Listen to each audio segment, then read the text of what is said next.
Bonsoir, Général François Chauvency. L'initiative est-elle clairement du côté ukrainien? Bonsoir, oui, tout à fait. C'est très clair.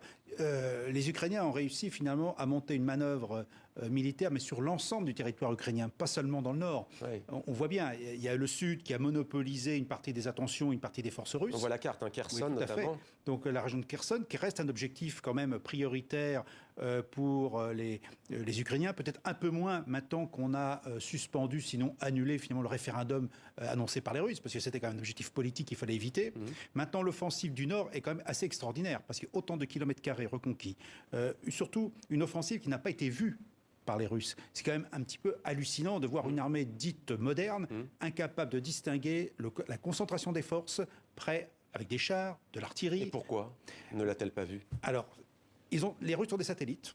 Les Russes ont aussi en principe du renseignement humain.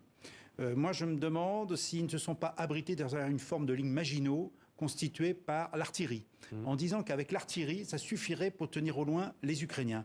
Et puis, il y a un moment, la question qu'on se pose depuis des mois, quel est le degré de compétence et d'entraînement des forces russes? Parce qu'un état-major bien organisé, avec son bureau du renseignement, doit être capable de déceler toute attaque de l'ennemi. Mais on voit toujours les faiblesses russes, mais jamais les forces côté ukrainien.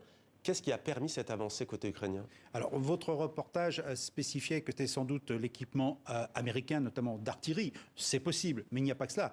Ce qu'on voit bien sur toutes ces images, alors vous remarquerez que d'un seul coup, on a eu beaucoup d'images, alors qu'on n'en avait pas depuis des jours et des jours.